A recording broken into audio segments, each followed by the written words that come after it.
do like an intro? Okay, so it'll count down. Oh, we have 2 minutes. Shit. Okay, cool. Let's do a. Sorry, do Instagram story really quick. Do you have an Instagram? I do have an Instagram. Okay. You have to tell me what your thing is. I think I already follow you, actually. Let's see.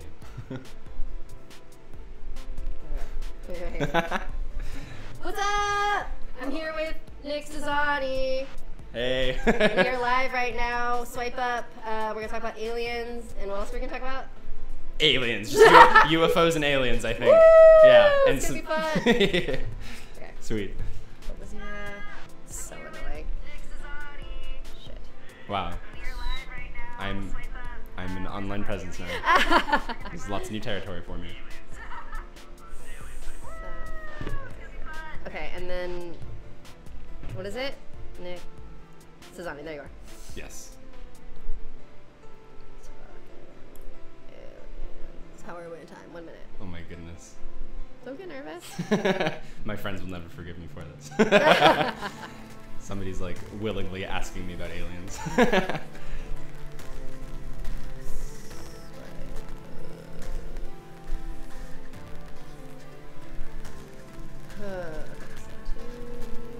Oh, somebody's saying the audio's messed up? What? There's like people talking on this thing now. Oh shoot, wait, when you say the, wait, who said that? What did they say? We have to scroll up on this. Oh. Yeah. Wait, is the audio, what do you mean the audio? Well, it's because of this, there's a song playing right now, and it's probably really loud. Oh shit. That's fine. It's fine. You have like a cool theme song that you do? It's actually, do you remember Andrew Frere? No. He worked on Mr. Pickles, and he was at Shadow for a bit, no? I'm just bad with names. Oh my god. No, like we were buds in college, and we wrote a bunch of music, and so I have one of these like songs. What's his last that he name? wrote. Frere. Sounds familiar. We're live! Oh shit. Okay. Hi. Hi, sorry, as I'm like adjusting this microphone. Hi everybody. Oh, Hey. I'm very loud. Okay, so I think you're good. Hi everyone! Welcome to Ouija Wednesday, a show where we talk about death, ghosts. Oh, thank you for subscribing. Cool. Paranormal, literally just like anything that's not nerd culture, honestly, because I'm so tired of it. I have my buddy Nick Sazani here with me today. He's a huge, I don't know, what would I call, I've been calling you an alien enthusiast. Oh, Is no, that that's accurate? fair. I think enthusiast is fair because like I'm allowed to mess up and know nothing. Right, about you're not an expert, you're Not an expert. An enthusiast. I've read a few books and I've like nerded out on podcasts. Okay, yeah, woo! So I'm excited because like I don't know anything about alien culture or the community, so it seems like you know a lot. Like, it kind of spans. We're not just like blue, like green men coming to this planet. It's like a lot of things, right? It's a huge subject. In fact, I'm a little nervous to talk about it just because it goes in so many directions. Okay. So like this could be many hours of talking about it. Okay. Yeah, like I took kind of a deep dive in. I mean, I was always like very casual about the paranormal and aliens and UFOs. Do aliens count as paranormal? I would say yes, because I would like to use the word the phenomenon because I think a lot of it is just under one big umbrella, which some people might take issue with. But I think like, you know, the more that you read about it, the more you get into it, the more you start seeing lots of things crisscrossing, and things get a lot more strange. Okay. So yeah, I definitely took a I was like casually listening to podcasts. I think you and I have both listened to Mysterious Universe. I love that show. So that's like a plug for them. Yeah, MU. And then I took a deep dive with my buddy David when I went to a UFO conference in 2016. Okay. And then I returned the next year, and that definitely introduced me to the community, and it is a very wide community. So this is kind of new for you then. This was only a couple years ago. I mean, like, I think I've been listening to different shows, picking up books for the past 4 years, and then 2 years ago, I went to, was that 2 years ago? It was 2016. I went to Contact in the Desert, which is like this, like, camp in your tent in the middle of the desert UFO convention, and then I went the next year with my girlfriend and my buddy Greenstone. So yeah, it's there's tons of different people in it. Yeah. Oh, okay. Yeah. Before we move on, just real quick, I want to say hi to all the people that are here. Hi, BTS. I can never freaking say your name right. BTS, whatever. Evelyn Souter, Toxic Demon Wolf, Miss Ninja Cake. Hi. SBC Moonkey. Gudetama egg. Gudetama egg. We've noticed you. Michaela Anderson, Vicky Hernandez, A Legit Gamer, Random Crap, Brooklyn and Sing. Oh my God, I remember some of these. Thanks for coming back, guys. And as always, we are trying to push YouTube people onto my Twitch, because eventually I will not be streaming on YouTube anymore because I'm a Twitch affiliate and I don't think it's allowed. But anyways, so make a Twitch account. It's free. Head on over there and then follow me, and then your thing will show up on the screen. So I'll admit that I watched like 4 of your previous episodes. Okay. And it's called Ouija Wednesday. Yes. It is Wednesday. There is a Ouija board. Yes. I noticed you guys didn't really use much of the Ouija board in some episodes. No. It's not front and center. It's not like what the show's about. No. Okay, cool. It's honestly like this was a gift from my friend Kevin DeSantos. I'm sure you know. Yeah. I saw some of the episode with him. Yeah, so he gave this to me for Christmas, and then when I was trying to think of like live stream ideas, I was like, maybe I'll just like use this as like a thing. Like originally my idea was to use it a lot more, but I'm kind of trying to like let the show figure out what it's going to be organically. Right. Kind of, it's just, it's just there. I don't remember which episode it was. I think it was the 2-hour long one with your buddy Kale. Kale? Mm-hmm. Is it Kale? Kale. You dropped some like Ouija knowledge. You like knew some of its history. Yeah. Sweet. I was looking at some of its history recently. I was reading this book. Oh man, it's The Occult History of America by this guy. Okay. Oh my god, you have your iPad. That's why I have my iPod. I came prepared, so let's do this. But I went to this. Do you know Luce Batista? Yes. So I went to this thing on Los Feliz Boulevard. It's called the School of Philosophy, the Institute of Philosophy. It's this school there. Oh, thank you for subscribing. Oh, I think I know what you're talking about. Alex mentioned it before. Yeah, here we go. Occult History of the United States. We're doing it. This is the research corner. And he did like this 1-hour-long talk talking about Ouija boards. Mm-hmm. Or, I'm sorry, in his talk he mentioned Ouija boards, but it was a 1-hour-long talk. Here it is. Mitch Horowitz. Okay. Excellent dude. He talked for an hour. He comes to LA and does these talks. Very good. Oh. And yeah, he talks a lot about like these spirit boards and how like they were very trusted things back in the day, just ways to connect with your dead buddies. Yeah. And nowadays it's possessed by the devil. Yeah, but it's not. I'm a little spooked out about it. Oh, thank you for following. So there's different sound effects for different things. Cool. The way I used to be absolutely terrified of it, but the more research I did on it, the more I'm like, oh, actually it's if you think of it more as like a tool that is capable of, it's like I do believe that like it can be used for some pretty crazy things, right. But it's similar to like how a knife can be either a weapon or a tool. Yes. But knife itself is not inherently like dangerous. It's not just devil. It's just not the tool of the devil. Right. Yeah. And then also like it really wasn't until like The Exorcist came out that people were scared of these. So it's like people weren't scared of it before. Why are we scared of it now? It's all. But I mean, like maybe, maybe the way people feel about it and the feelings associated with these things actually have an effect on the way they work. Because we're dealing with like Spooky Town. We're dealing with like where we don't know all the rules here. Spooky Town. Yeah. I don't want to live there.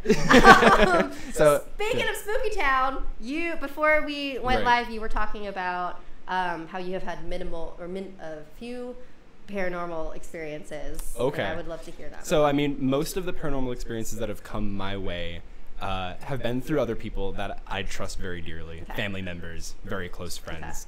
And these are the few stories that I always go back to. A very deep subject. Right. You can fall down very many different rabbit holes. Yeah. And I always just sort of ground myself by knowing like, I know this person who saw this, and I know this person who saw this. And I did personally have an experience. It's a very embarrassing one. I'm happy to tell it, but it's embarrassing. I love embarrassing stories!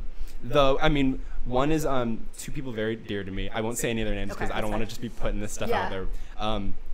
But they saw like a full legit flying saucer. It was a craft that they were driving along the beach, and they were both in the car staring at what they thought was a star when one of them said like, hey, have you ever seen that star before? And as like that one is extremely bright, what star is that? And as they were looking at it, it became extremely large and an actual like disc craft with red, white, and blue lights all over it.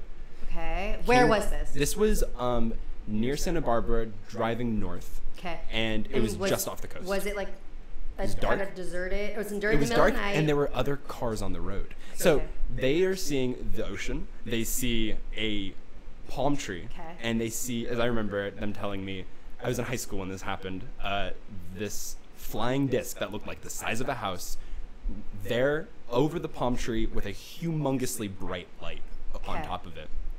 And they start honking their horns to get other people on the road to start honking back, saying like, are you guys seeing what I'm seeing?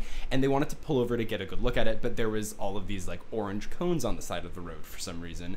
I don't know. This is a little suspicious, but they didn't. They drove away with it like going into the distance. It was this huge like flying saucer, like what you might see in like a 50s movie. Yeah. So I know that, and then they immediately called me right afterwards being like, we just saw this thing. So I was like, all right, those are out there. And I also, Wait, so they didn't see it disappear?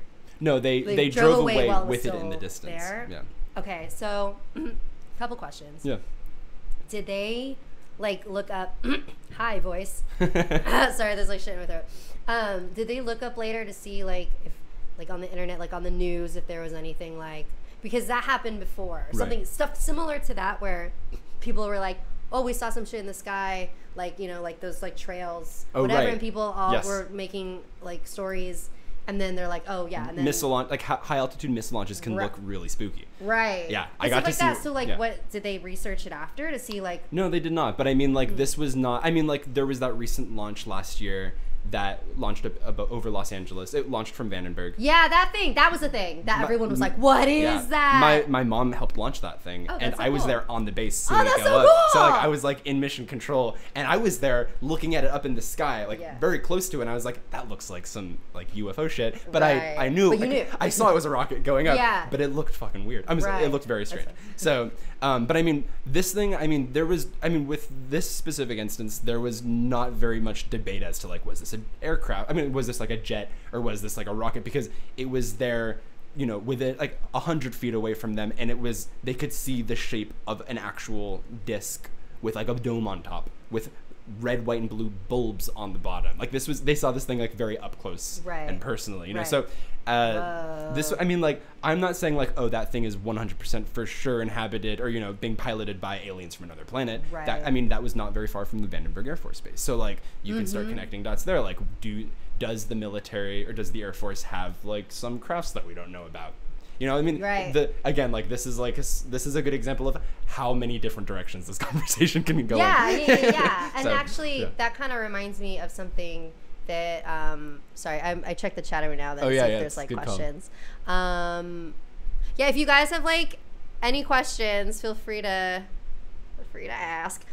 So are you from? I'm sure you are. Like with time slips. Oh yeah, time slips are fun stories. Yeah. Yeah. So like that, because I used to listen to, not so much anymore. I used to listen to like a bunch of like paranormal podcasts where people like call in, and there's like a lot of time slip stories where people like the one I remember is like this like couple, they went to the movies and then they looked at their ticket, they looked at the time, like okay, and then they went like into the movie theater. Yes. But then when they went in, I might be telling this wrong, but then when they went in, they were already like cleaning up, like it was over, like the entire time of the movie had like skipped or something. Yeah. No, time slips are usually time slips are usually closely associated with the UFO phenomenon. Yeah. Why though? Like what's happening? So I think that there's I mean, one of the alien stories that I always go to, I think that I listened to this on a podcast.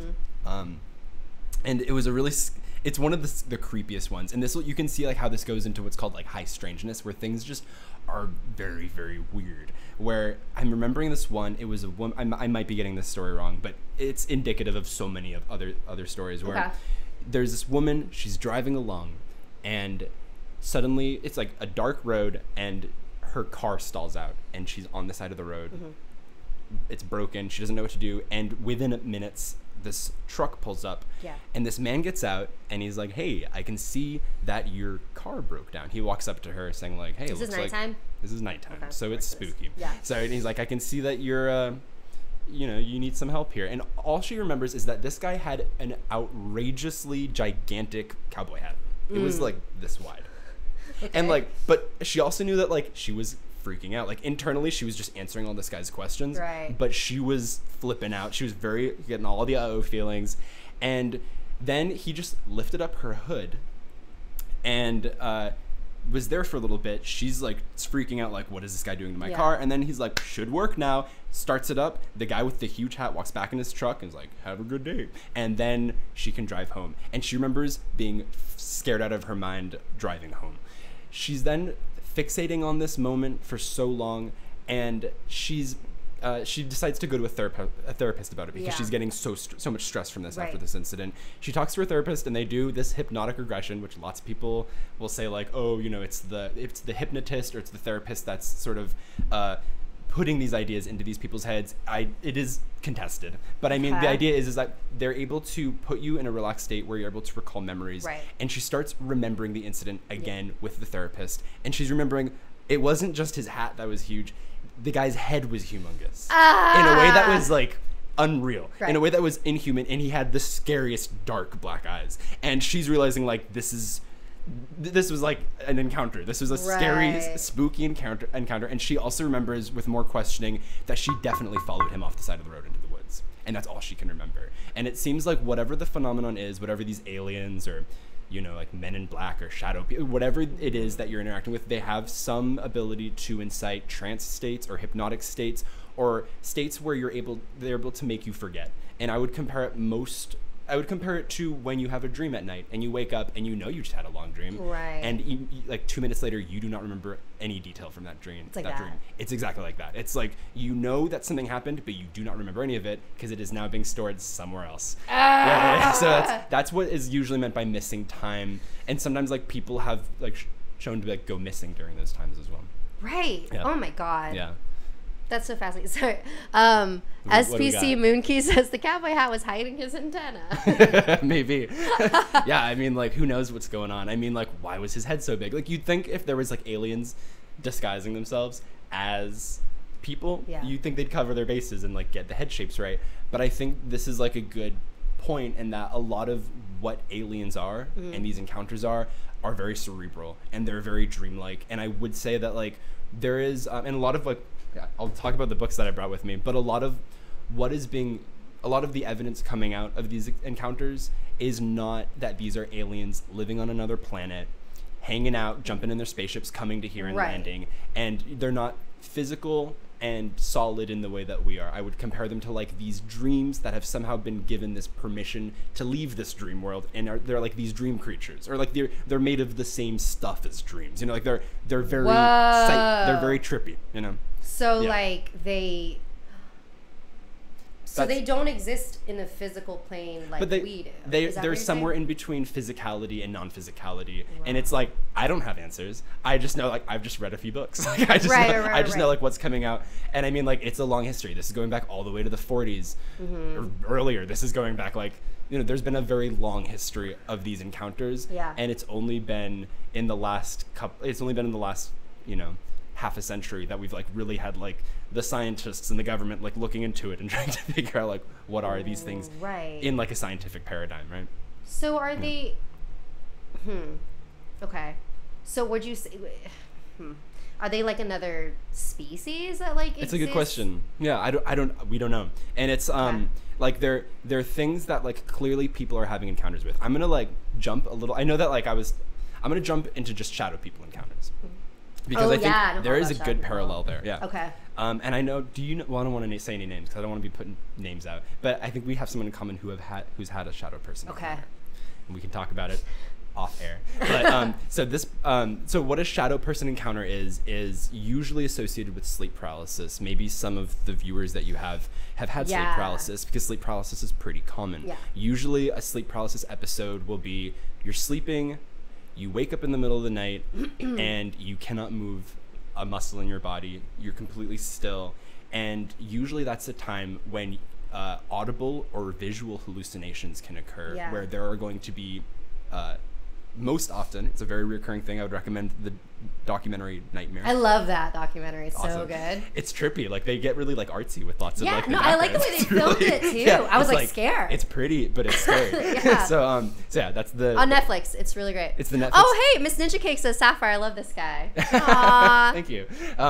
So it's the Netflix documentary Nightmare. Did I get that right? The Nightmare. I think. The Nightmare. So it's all about shadow people, and basically, so you're paralyzed. You've just woken up. You can't move, and then suddenly you see in the corner of your room there is just the silhouette of a man. It is complete. It is like darker than dark, and this person is usually slowly walking towards you, Dementor style, like, I'm going to suck all your blood and stuff like that, or you're going to die tonight. You know, they say very scary things to you, or they just like lurk over you in a very scary way. And what's notable about this is that it's a reoccurring thing. Right. It's not something that just a few people have had. It seems to be some type of built-in archetype that we all have in our head. There will be shadow people. Right. Also, very recurring is the shadow person with the hat. Yeah. You got it. It's like the Indiana Jones fedora. Yeah. Yeah, it's like Dementor Indiana Jones coming in to get you. Yeah. So why is he wearing a top hat sometimes? Yeah. So I love bringing up this point because it's very confirmed. Like, there are people and it's not just people like, oh, I heard the story about a shadow person with a hat, and now I'm having that experience. Right. It's before people they even know. Yes.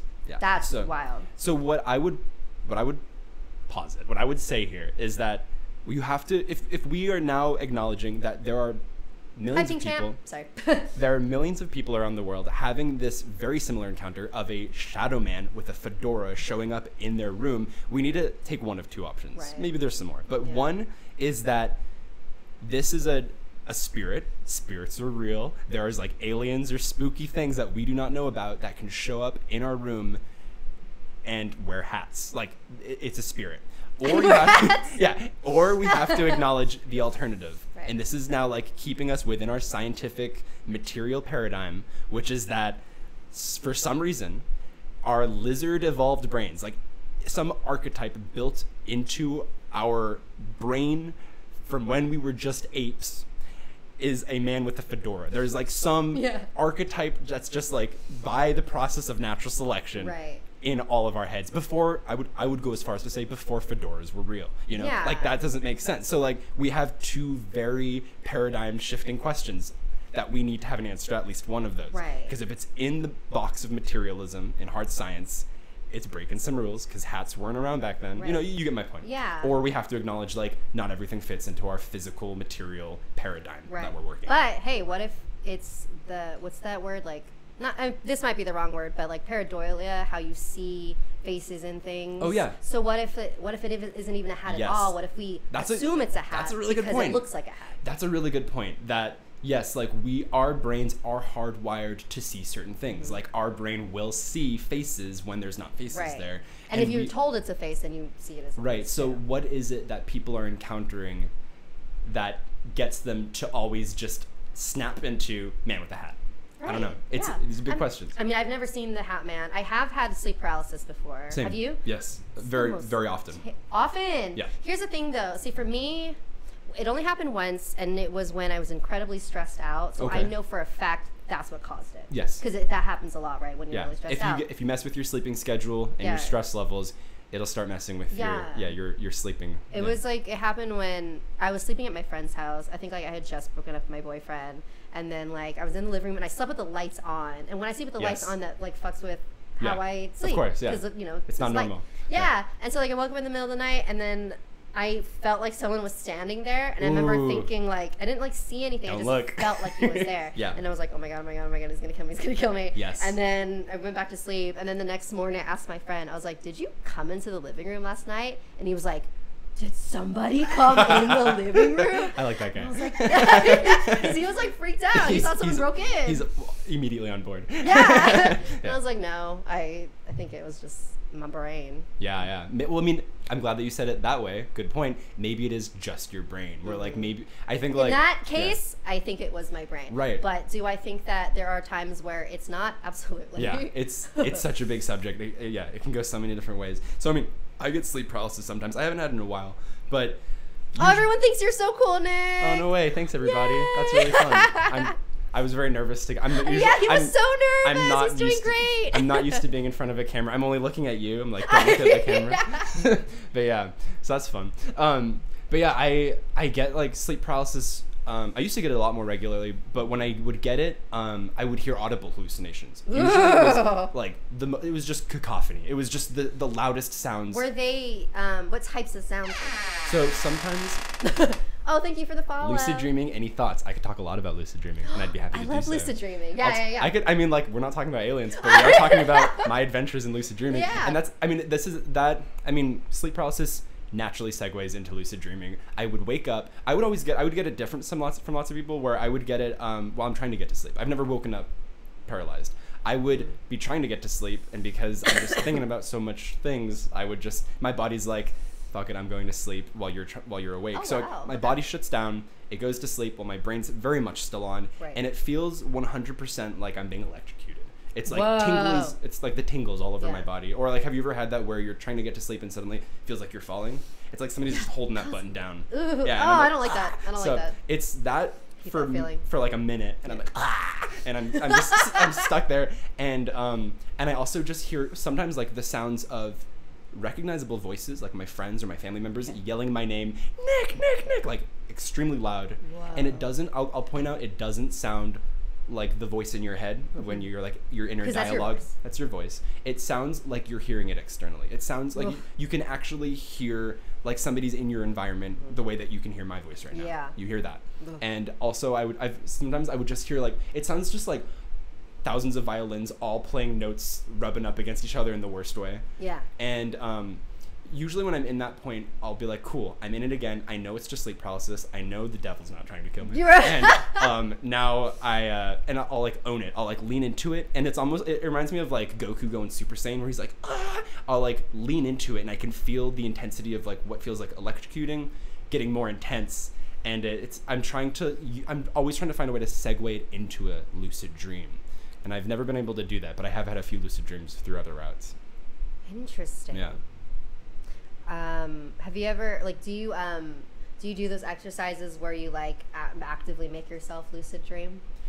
I'm really bad at it. There was a period where like I was really good at it, and now I don't think I don't know. Every time I dream, though, it's pretty like vivid. But there was a period of time where like every dream I had was a lucid dream. Oh my god, you're so lucky. It was awesome because I'll be like, I want to fly, and then I like freaking fly, and I was like, whoa, this is so cool. I was talking to this dude who was a pro lucid dreamer, and this sort of, I feel like our conversation's more about like our brain and like reality. Yeah, like that's I'm totally cool with that. Right now, I think this before you hold that thought. I brought the book, The Tertium Organum, with me. Mm-hmm. I have not finished it. I'm not very far into it. It's very wordy, but this guy is a 1930s Russian philosopher talking about a lot of what we're talking about, just like the way our physical reality meets our brain, and all of the gritty in-betweens of just like how we interact with our physical space and how our physical space reacts in our brain. So that's pretty good. Thank you for somebody just followed. Thank you. Hi, welcome. Divine to the Heart 224. I do remember you. Hey, it's Smearcorn. Hi. There's your shout out. So, what was I gonna say? Oh, deja vu. Not deja vu. That's not the word I'm thinking of. Dreams within dreams. Like when you're waking. Does that happen to you? Like Leonardo DiCaprio style. Like Inception stuff? Yes. Yeah. Okay, there was a period of time where every single dream I was having was like at least 5 layers. I've never had that. My sister's had that. Do you know anything about like why I don't happens? know. I can't talk about that much, but I mean, yeah, it's like your brain's crazy. Pulling the ultimate prank on you. Yeah. It sounds really messed up. It was so annoying. Like it'll be like, okay, I have like a really weird dream, and then I'm in my room, and then I wake up, I get ready. Yes. And I freaking wake up again. I get ready, but like in a slightly different way. And then I wake up again. Oh my God. And then when I wake up for real, awful. I am so confused. Yeah. Because I dream so vividly. So it feels like I had just like 5 mornings all in a row. I would hate that. Thanks for following. I can't read that name. It was the freaking worst. Yeah. I can tell you I can tell you the first lucid dream I ever had. Okay. And I was at a party in my dream. And I was walking outside, and I look up in the sky, and there's these like yellow clouds that are glowing. They look about the size of cars, yeah. And they're storming around like a bunch of banshees in the air. And I'm looking at them being like, this is not good. I need to go inside, grab my buddies that I came here with, and just get out of this party. So I go inside, and I walk inside. There's lots of people, and I'm thinking like, this doesn't feel right. Oh my goodness. Like, there's clouds outside. I don't know this house. I'm obviously in a dream. And that's never occurred to me, but I realized I was in a dream, and like Tetsuo style, I just tried to like do telekinesis. I was like, I'm gonna make everybody float. And I put my hand out in front of me to like do my magic, and immediately everything went silent. Everyone in the party stopped what they were doing and slowly looked at me like, what are you doing? Like, this is very embarrassing. And I just thought like, and then my dream ended, and I couldn't. What? Yeah, it was the most disappointing lucid dream of my life. That is really disappointing. It's very disappointing. But it was trippy because everyone was like looking at me. Yeah, I felt like too real. I felt People like don't really look at you in dreams. Oh really? It's people don't really look at you in dreams. Are you saying people don't look at you in your dreams? Okay, yeah. I feel like if I were to like think about dreams, I feel like I don't remember actually looking at faces. Like, everyone's sort of just like it's an weird. idea of a person. Yeah, I would compare. The way that I think a lot of dreams and a lot of just like images in your head work is I would compare it to like the dotted line, where if you draw a line on a piece of, if you draw a series of dots on a piece of paper in a line, your brain fills it in. You're like, I see it. It's a bunch of dots in a line. You don't just see, we immediately recognize patterns where it's just small little dots, but we immediately see the line. And I think a lot of the images in our head work that way, where we have small corners of an idea. Like, oh, I'm going to draw a picture. I see what it is. It's, you know, like this mech robot warrior fighting a god, you know? And it's like, I can see it in my head. I'm trying to draw it, and I realize those are the equivalent of just small dots on a page, and I'm seeing a larger image. And I think dreams work the same way, where you have the perception, like your brain, I think, is filling in a lot of gaps. So I don't know if that made any sense. Yeah. Okay, cool. No, absolutely. Let me see. Evelyn Souter, the fun fact is never ever have a mirror facing your bed at night. Mirrors are basically windows to the spirit world. So if you have a mirror facing you at night, the spirits can watch you sleep. So if you have a mirror facing you, get rid of it because the thought is creeping. Ooh, I have one this big facing me. It's a very small mirror. Then a tiny little baby demon is watching you. It's so cute. Come on in. So it looks like, is anyone else having a problem? No, I can see it. Sapphire, we can't see. I'm reading some of these messages coming in. Yeah.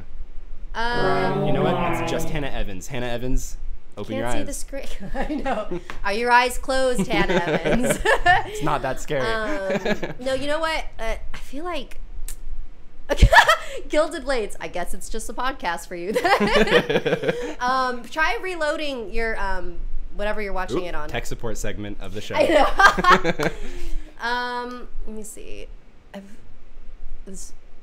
What? Sorry, I'm reading things. Thank you for hosting, Fat Kid Gamer. That username. So, all right, you want to talk about what you brought? Yeah, sure, I'd gladly talk about that. The other one that I brought was, if anyone's like interested in UFOs or aliens, I've only read very few books. The ones that I can recommend, I would start working with John Keel. This one is Operation Trojan Horse. There's also one that is his most popular book, The Mothman Prophecies. Ooh, yeah, I heard of that one, yeah. That one's really fun.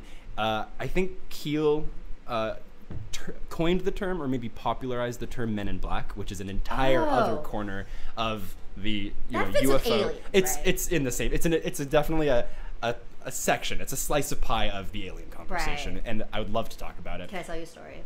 You can always finish your thought. All right, so Operation Trojan Horse and the Mothman Prophecies by John Keel. This guy was working in the 70s, the 60s, and he was doing lots of just reporting around America, just like talking to people, getting their stories, and just sniffing around trying to figure out what it was that the phenomenon was. And he had lots of personal interactions with the Men in Black. The other one I would recommend is George Knapp's and Kelleher's Hunt for the Skinwalker. Really good book. Skinwalkers. Yeah. Those are the one of the things where like, when you talk about them, it's supposed to like attract them to you. I love those ones because then you feel, it's like so freaky. Yeah, you feel naughty about talking about it. It's gonna come after me, and they've never. I've made videos about skinwalkers. They haven't come after me yet. Oh no, not that you haven't not seen yet. It yet. Yeah. Okay, speaking of the Men in Black, I made. Some of you might have already seen it. I made an episode of Something Scary about the Men in Black. I don't think I've seen it.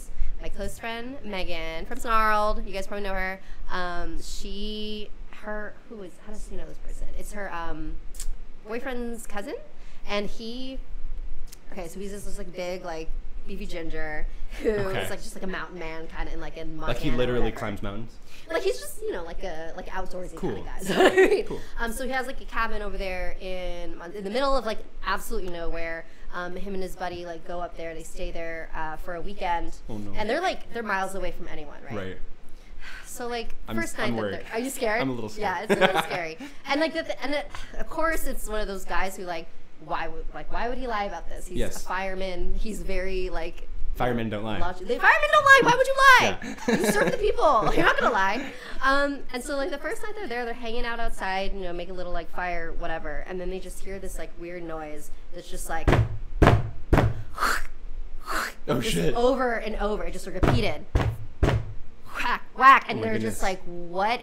Like they couldn't figure out what that noise was, and so they like pulled out their guns and they were just like, whoa, they had guns? Yeah, for protection. I'm not worried anymore. Cause like, well, yeah. So they like pull them out, and then they're like calling out to it. They're like, hey, who's there? And then it like stops, and so they like shoot the gun at like a tree. And then like they hear like something like scatter, I think. Oh, but then so the next morning they go over there to see if there was like they could see any tracks or something. Like maybe it was like a big animal. There's never going to be tracks. And there wasn't because it had just like freshly snowed that morning, of course. Yeah. So they're like, okay, we don't know what that was. Sounds like a skinwalker. Let's hear it. I'm ready. Okay. So later that night they are inside. They're making coffee, and this is like late at night, so they're like wide awake. They just had coffee, right? Mm-hmm. So they're sitting in the living room, and then all of a sudden, like, so their windows are open, right? And then they see like these really bright flashes of light. Ooh, okay. Coming from outside, just like light, and then like the sound of like that, like a camera shutter. Yeah. Like a really loud camera shutter, and they were just like, "Is someone taking a photo?" But it's like a really like big sound. Wow. And so they grab their guns again, and they're just like waiting there, and they're kind of like aiming it at the sound, and they hear. Oh my god, these people are probably freaking out. Yeah, they're so scared. They hear these really slow footsteps right outside the cabin, but they're not normal footsteps. It's like foot drag, and it's walking towards the front door. Yes. And so they're like, holy crap! So they're pointing their guns at the door, and then the flashes of light are still happening, right? And then all of a sudden, like they hear. Like the door starts to open, and then his friend is like, he's like, do you feel okay? They both faint. Okay. Wake up the next morning. They're one of them's in the bedroom, the other one is like somewhere else. And they wake up and they're like, they have no idea how they got to there. All they remember is just waking up. Yeah. And then they go back to the living room, and both of their guns are just like neatly laid against the door. Yes. Oh my god. You've never met these people personally? Hell no. Oh my god! But you have like a friend of a cousin or something that can get you to them. Is that well, like he emailed me the story. Oh my god. Yeah. Okay, so firsthand account. a lot of maybe I've never read one of these books. It's honestly on the next one on my paranormal. Thank you for following. It's the next one on my paranormal to-do list, but it's Missing 411 by oh man, I can't not say this guy's name. Yeah, that's why we got the research corner. We got the Google. But it's Missing 411, and it goes into this dude looks into all of the national parks and how all over the country people go missing under mysterious circumstances in all national parks. And people go missing all the time and they're found. Or people go missing all the time and their body is found, and you can clearly tell what. These are people that just disappear. Or yes, it's people that disappear. Yeah. And it's usually a circumstance like we're hiking, you and I are hiking around, and then you're like, hey, I forgot something at the tent. I'm gonna go back to camp. And I'm like, all right, cool. And I turn around a minute away. Like there's no trees, there's nothing around. It's a huge open field. You go this way, I turn around, and 1 minute later you're gone. Where you could not have gotten anywhere in 1 minute where I couldn't be, where I couldn't see you. So missing. And usually it's very young children or very intelligent like doctors and professors and things. Missing 411. I'm gonna get it right now. See, what I don't like, what's creepy to me is like what. David Paulides. David Paulides, Missing 411. Okay. Yeah, it's great. I've only like peripherally looked into it, but I mean it's amazing work. Oh, wow. Okay. He used to be a police officer, so he's got like detective skills. See, like when people like work in like law enforcement stuff, it's like you're just more inclined to like believe everything. Firemen do not lie. Firemen don't lie. But it's like, how creepy is it? Because it's like, what? Okay. I mean, I haven't like followed up with him. I don't know how long ago that happened. Right. So it's like I don't know if like whatever visited them changed something about them or like did something, took something from them. We don't know. Right. But it's like what? So like, what was the purpose of like that visit? Like, who the hell was it? Have you ever heard of the trickster phenomenon? No. Well, the trickster phenomenon is very close. It's very, I'm very excited. It's very closely associated with alien and UFOs. John Keel will talk a lot about it. It'll just come up where it's a lot of people when looking into the phenomenon. These are like, physicists, astronomers. These are people that are like researching the phenomenon on a scientific level. Yeah. That goes into the Skinwalker Ranch and the Bigelow's NIDS research team. I could talk about it, but it's people looking at the phenomenon and leaving it being like, I think this is a phenomenon designed to just mess with us.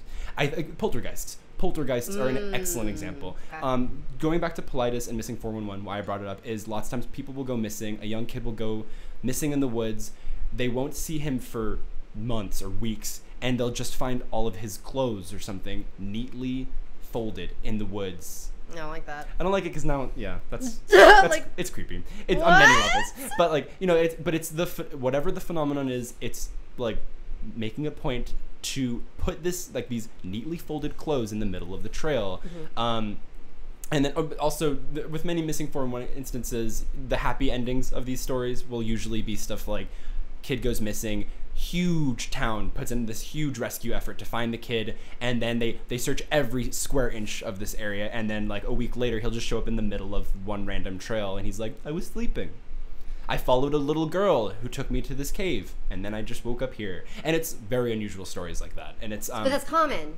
It's very usual. Lots of 411 stories, people come back, but their story doesn't make any more sense. It's just like, I fell asleep, and they don't remember anything. They don't remember any of it. But they'll sometimes they'll remember like somebody led me here.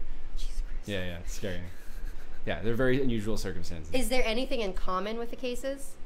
Like with the types of people what's in common is like finding things that almost seem planted in the middle of trails. Like, here's this person's shoes, or with like their shoe laces tied, and like they'll be missing for weeks, but the person coming back, all of their clothes will be clean. It doesn't look like they've been like suffering from exposure. They'll be well fed. It's like they were somewhere else. A lot of it goes into like the elves and fairy myths where so there's like a story in my family where we're convinced that like my uncle was like hanging out with the little menehine. I don't know how to say it. Whoa. In Hawaii. Oh wow. Okay. Yeah, like I don't know this. Do you know what they are? They're like they're like little elves. Yeah. So like Hawaii is apparently like full of them. So like my mom lived there with her family when she was pretty young, but my uncle at the time was like a baby. And they say that like there's a couple times where, like the kids are just playing outside and then they can't find him for hours. He's just missing. Oh no. And first of all, I'm like, why are you guys so negligent that you like can't find your baby? And then he'll come back and they'll be like, Gabi, where were you? And he's like, I was playing with the little people. Oh my goodness. So spooky. When you like lock your kid in your room. I know, like you're not going anywhere. You're grounded for life. Oh my god. Yeah, I guess like this would be a good moment to mention Jacques Vallée, the researcher. This is another dude, just dropping another name. Jacques Vallée is a French researcher. He wrote the book Passport to Magonia, which I'm currently reading. And he was one of the guys he was one of these early guys who's still around, actually still doing UFO research. And he is determined to take the scientific approach. I guess when you're approaching the entire paranormal field, you have a couple routes. This is like the Nick Sazani version of how I see it. But you can take like the scientific approach. You could take the disclosure approach where you're like, the government has answers and they're gonna tell us and we're not gonna sleep until they give us all the answers. Or you can take the more just like new age crystal hippie approach, which I'm not casting a shade on. There are some insufferable people in that community, but I'm not gonna cast shade on it because there's people that acknowledge that this is a spiritual phenomenon, and that it is worth engaging with it spiritually. So that's totally fair. And I've These are sort of the three different approaches, and the scientific approach is basically dead. Not many people will say, like, well, what is the evidence? Like, do we have any alloys? Do we have any, like, what are the evidence being left behind by these UFOs or these creatures? And that is something that Jacques Vallée is still continuing to do, and he's got some pretty trippy shit to talk about. Really? Too. Yeah, I could definitely nerd out about that. That goes into, like, isotopes and just, like, metal alloys being, like, dumped out of UFOs. This is a huge subject. Huh, okay. Yeah. This is not an hour-long conversation. Oh, wait, no. It's not an hour yet. I'm getting sorry. So confused. Hannah Evans, I think you were the one that was having video problems earlier. Is it what we're talking about that's confusing you, or is it because you can't see? Is it your computer still? There's an echo again, guys. Yeah, it's fine. It's because I've got 2 mics and it's like picking us up weirdly. Real quick, dive into the heart. Hey guys, I don't want to interrupt your thoughts, but are we going to use the Ouija board? Probably not. Probably not. Nick is not a fan. I'm willing to try it. Really? Okay, maybe at the very end. At the very end? Yeah. At the very end, we'll use the Ouija board, so you have to stick around and see what happens. And I'm gonna me and to the house. We're going in. Metal void. You're asking. When do you cut? When does this end? When are we cutting? Whenever we feel like it. It Sweet. hasn't been an hour yet. So okay, good. cool, sweet, good answer. Summon the alien ghosts. Oh my God. So, question for you: do you think that you could interact with aliens using a Ouija board? I don't think so. You don't think so? You feel think that's different? That's a different thing. I don't know. I think my understanding of aliens still is not. What do you call it? Developed enough, I guess, because like I feel like I have a pretty solid, like, when it comes to like ghosts and spirits. Right. I'm like, oh, okay, I get it. Yeah. But like aliens, I don't. Are they in the same? There's a working narrative with ghosts. It's like, cool, we die, we become ghosts, we can play around and interact through Ouija boards, and like there's like a narrative that fits. Right. You know, and I think with aliens, there's also a narrative that fits. Like, oh, we're people on a planet. There are other planets, so those planets might also have people, and they can get in their spaceships and they can come here because they're more technologically advanced. That narrative works, and I think a lot of what the phenomenon does is it plays with people's narratives. It plays it. You've heard of Tulpas before? It sounds very familiar. I've heard it from MU, but I don't remember what it is. They talk about it a lot on MU, and it's been going around a lot more lately because it's an idea that's catching on. A tulpa, I don't know if I'm 100% down with the idea behind a tulpa, but it's an interesting thought experiment where you, a tulpa I think is called like a thought form or a thought construction. Where basically, the thing that like if it like becomes like a thought that's physical or whatever. The one that I think that they speak mostly about on Mysterious Universe was, oh my God, I'm forgetting all of my names. I completely forget her name, but it's this story of like this. I'll skip it because I don't remember it. Basically, what a tulpa is you sit down and you imagine this entity. Like, I'm going to imagine like, you know, a reptile dinosaur. Like, I'm going to imagine Yoshi. Okay. And I'm going to think of everything about Yoshi. I'm going to think of the way that he sounds. I'm going to think of what he looks like. I'm going to think of what he smells like. I'm going to think of what he would do. And you just meditate on this idea of an entity such as Yoshi, which I randomly chose. And eventually you'll start hearing Yoshi while you're walking around. You'll hear like, and stuff like that. And like it becomes real to you. It becomes very real. And eventually you start seeing it. You start seeing Yoshi like in your living room, like throwing eggs around. And you now have this rapport with this imaginary friend who is now talking to you and in your space. And I've never tried to do this. I feel like, you know, I don't necessarily trust a lot of people when they say like, I have a tulpa and I hang out with it every day. I don't know what to think. But I know that like, there's this idea that you could create this thought form and eventually other people will start seeing Yoshi running around too, where it's like you have now put this out. Whether or not they know it. Yeah. It's not like you describe the tulpa to them and then they see it. It's like they see it because you are. Like the one that we heard on MU is this one of like these Tibetan monks where there was this woman from the West, from somewhere in Europe, who was taking like this residency there. Thanks for subscribing. Yeah, welcome to the channel. Subscribe on Twitch! Woo! Fat Kid Gamer. That's a big deal because it means that they're paying. Yeah. Thank you, Fat Kid Gamer. Woo! We love you. So the idea being like, there's like these Tibetan monks. They invite this like woman from Europe. She makes this tulpa because she's like, it's a Tibetan term. She's like reading these Tibetan scripts. Like, what is a tulpa? She goes in, she does her like dark magic. She manifests this tulpa, and suddenly like these Tibetan monks are like, ooh, who is this man who we see following you around? And she's like, oh, what? You can see this man as well. So then the story continues where this Franciscan monk is the Tulpas. She didn't summon a Yoshi. She summoned a Franciscan monk, like this man wearing a potato sack with a big beard and like a the rosary on his chest. And he starts going evil. He's like, I want to go outside and I want to do my own things. And then she's like, oh, this man's doing his own things outside of my... Whoa, it becomes his own thing! Yeah, I think like the Tulpa idea has been... Oh, bye BTS Max. RMX, sorry. The Tulpa idea has been popularized recently through Slenderman. Oh, so that's like kind of like the similar... Yeah, there's been people that have reported seeing Slenderman. Right. And those freaking girls who stabbed that girl. Jesus Christ. Yeah, bad moves. I know. Don't kill for Slenderman. I don't know. Interesting. Yeah. Okay. This is a huge subject. I know. I apologize to everyone who's not following. Do you guys have any questions? They probably have been asking lots of questions. I know. Glutatama egg. Go to sleep.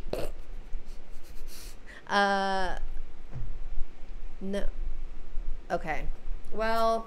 Okay, so one thing I'm going to segue right into another thing. I came here ready to talk about this one. I won't forgive myself if I don't. And it is Star Wars Enter the Void. Oh, right. Okay, yes. The virtual reality experience. Right. We're in Los Angeles, and this is at the Glendale Galleria. Mm-hmm.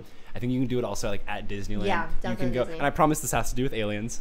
I'm gonna loop it back if I can articulate myself. Mm-hmm. So this is at the Glendale Galleria. You sign up. I think it's like 15 minutes for $30. It's expensive, but if you have the money, it's very, very fun for those 15 minutes. And what you do is you go into this section of the mall. They have this store that they've like turned into this laser tag arena. And what it is you get into this vest, this black vest. You buckle in, you strap it in, and you put on this helmet that has headphones and VR goggles.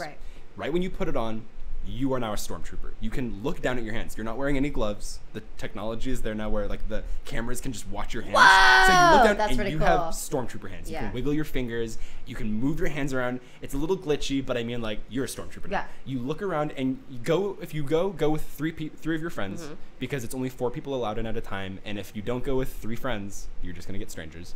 And this is... they will not be strangers by the end of it. You look around, I went with 3 buddies, and I can see them, they're all stormtroopers, they're wiggling around, like getting used to their stormtrooper bodies, and we start running into, they open a door, and we go into this like maze, that's like this Star Wars world. And basically what they did is you have this laser tag-like arena, where it's these walls, it's these doors that can open and close, and they've built this virtual world, like they built this video game world, that fits into this maze like a glove. Right. Where if there's a wall in front of you, feel the wall. You can walk up and you can feel the wall because it's mapped in a way where the video game wall in the video game that you're looking through is now also fitting into the environment that you're in. Okay. It's very trippy. And you're walking around, you can shoot stormtroopers, you can pick up laser guns. And I realized that I could lift up the visor. I'm literally fighting stormtroopers, shooting them. They're shooting me. The vest has like a little tickle feature in it where it like vibrates. Oh, so you actually feel it. It feels like that's actually kind of cool. It's like lasers just tickle you though, so it's very fun. And you can't die in this. You can just shoot your friends and tickle them. So yeah. So like we're like fighting this giant bug creature, and I realized like, well, you know what's going on here. So I decide to just lift up. This is when it gets trippy and where I loop it back into aliens. But I lift up the visor, and I'm no longer in Star Wars. I'm now standing in this just like kind of dark room where there's just walls. My friends with just like goggles on them, just like, hey, what's going on? Like shooting their guns, and there's these 2 dudes in the corner just looking at me like, why did he take the helmet off? And I'm like, ooh, and I just put it back on, and I'm just gonna choose to trust those dudes, and they're not gonna come up and start tickling me or punching me, and I'm gonna pretend like they never existed. And I think that's where the alien phenomenon comes into this conversation. Oh my God. Where that is the most fitting analogy to describe what we are. Actually, I think it's most relevant to Ouspensky's Tertium Organum, which I was talking about earlier, the Russian 1930s philosopher. And you can imagine robots today. We're teaching robots to see, to walk around. It's artificial intelligent vision. It's like robot vision, which is what is being developed these days and is getting better and better. Where you have like if you look at like the camera feed that we're working with, we have like two people, and we have this wall behind us. And if you just feed this into like a robot that knows nothing about the real world, it's just going to see a flat two-dimensional image. It might have like an algorithm to be like, oh, this is what I recognize as two people, but it's not necessarily good to understand that this flat image on this screen that is being provided to it is receding in space. It's not in a spatial environment. Right. That this is like a wall that is further away, and that this is a table that is closer. It doesn't intuitively know that this is a space that it is in. Right. And people work the same way. There's been studies where people have been blind all their life, and then like some surgery comes along where it's like, we can fix your vision. And 40-year-old people that have never seen in their life suddenly can see. Yeah. And years later, they can still not make sense of the nonsense visual input that is coming in. They can't understand how three-dimensional space works visually. Uh-huh. And I want to make the point that we are a lot like the robot trying to learn to see, where, how do I say this? We are living in a silent, colorless, invisible reality, but it is our eyes that give us the power to see, and it is our ears that give us the power to hear. But hearing and like color, image, sound only exists in human and animal brains. Right. And that there is nothing in the universe on a scientific or physical level that makes color or sound a real thing. This is why when they say, if a tree falls in a forest, does it make a sound? Right. And the answer will ultimately be like, no, it doesn't make a sound. Because there's nothing to hear it. Yes. Yeah. So we're living in this illusion where we're very much like the Star Wars reality, fitting a glove over reality. That's what they mean, like, oh, reality is an illusion. Well, yes, a lot of what we see and interact and how we make sense of the world is an illusion. Everything is technically an illusion. We're basically sitting here blindfolded and with our ears plugged in a room talking to each other, compared to like reality outside of the human brain, which is kind of incomprehensible. Yeah. So I mean, my question is, my point is that we're not able to lift up the VR headset and see the two dudes standing in the corner. That is a privilege only in Star Wars Enter the Void at the Glendale Galleria. Here, we do not know what other entities or what other things are not being picked up with our sensual input. We have ears, we have eyes, we have touch, smell, taste, and then that's it. And our reality is constructed from the senses that we have provided, and anything that is beyond that we're not going to be able to get. So that is where Ouspensky that's what I was talking about earlier when I was saying with Ouspensky, where our physical reality meets right with our brain and our ability to interpret it, and the nitty-gritty details in that. And in that middle area, that's where we can see some of the phenomena taking place. Right. Is what I would posit. So is it like for the most part, everyone's five senses are kind of like all we have, but then there's like moments or things that can happen that can lift the thing temporarily? Yeah. Well, like that? Imagine, I don't know. Like, imagine you're that dude in Enter the Void Star Wars VR. It's like my 5th time plugging it. And, I'm going to go, Nick! So they imagine like those guys can't touch us, and they can't speak to us, and we definitely can't see them. Right. How would they interact with us? Right. And they would try to find whatever way possible. Are they going to go into the Star Wars Enter the Void video game script and just start writing new characters that they can control? Oh, are they going to create these puppet creatures that can interact with us? Right. And it's like, oh, suddenly they're talking about aliens from another planet. Let's use that. Oh my god. So like that's like oh my god. Again, it's like that's like the Nick Sazani spin on the phenomenon, and I think a lot of people would see where I'm coming from with like based off of like the books that I've picked up, but I mean that's my understanding of it. And I think that like, oh my god. Yeah.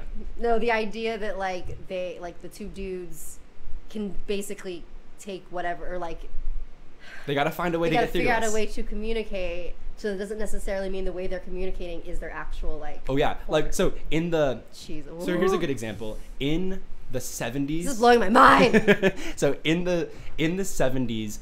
People were having lots of interactions with people claiming, like, mysterious encounters with these entities that were claiming to be from Venus. Okay. This was in the 70s. Okay. So that's like, and this is literally like, there is a UFO outside on my backyard. Yeah.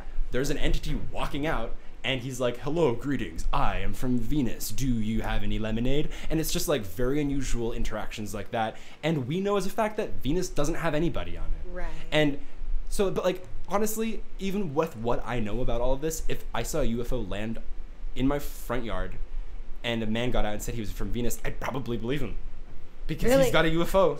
You know, like, I just like because he's got a UFO. Like there's to anyone that's like experienced any of these things, like we can't blame them for believing what these entities are telling them. Right? Does that make sense? Yeah. But then, like, from a further removed perspective, we can see the patterns, we can see what people are telling, we can see what people are saying, and we can start to, like, try to get, like, a handle on just this, like, sticky, gooey phenomenon, which is what I call the phenomenon. Uh-huh. You know, it's oh my God. Are you, are you familiar with the podcast Invisibilia? I've heard of it. I think I've listened to their first season. Did you listen to the one? This sort of reminds me of like the void like theory, whatever. Yeah. How the void theory is what we're calling it now. That's awesome. The void theory. Void theory. Was here first. So tell me if you've heard this episode, but they're talking about this like woman who, you know, she was healthy, she could see fine. Then she I think she had a type of stroke, and what happened was it messed with her vision. Okay. And so. Oh no. She no longer saw things, because you know how like you can tell that there's like a separation between, you know, physical. These are all their own things. This is a pen. This is a thing. Like my phone is not stuck to the table. Exactly. Yeah. But the way that it affected her brain is that everything sort of became one. She couldn't distinguish things. She couldn't distinguish people, whatever, right? Did that happen to her own body too? I think so. Whoa, trippy. Yeah, so like that's just I am my couch. Yeah, she was just one. Like she's like couldn't really explain it very well, but like she just said everything was just one, and like and then they were able to they were able to bring her back to how, you know, to, to a like they normal stuck sight. Some needles in her brain. I don't know how they did it, but like they were able to reverse it, and she said that like she was actually looking back, like she was happier in that other state because like everything was one. What it was just very like a Zen experience, and that freaking podcast episode just like changed my life because it's like this woman experienced the world in such a different way just because something happened in here. So it's like that can happen to any of us. Yes.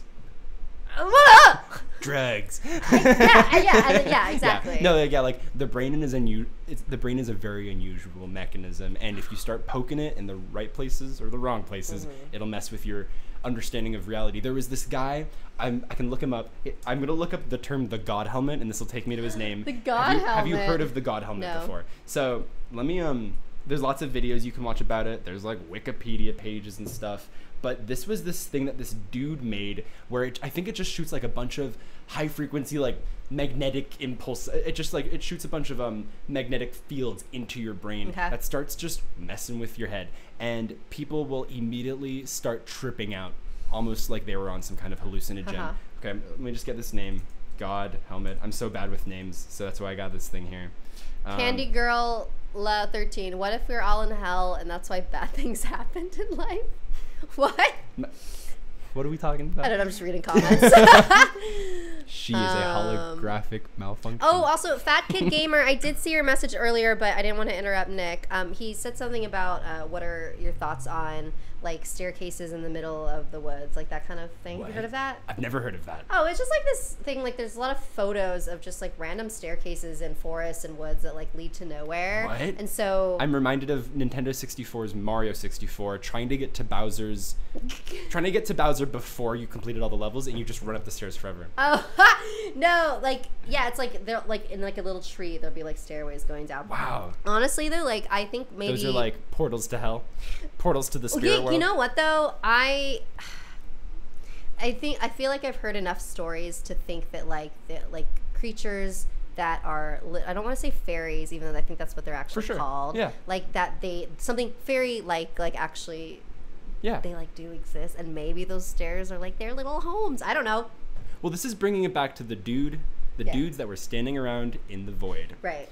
In the Star Wars VR, which is that this is going into Jacques Vallée's Passport to Magonia. Is that what it's called? Sure. And he's talking about how Hi, Shadow Wolf. These entities use masks or archetypes, and that the same things that we call demons are the same as that we call aliens or angels or the fae folk. They're all kind of the same.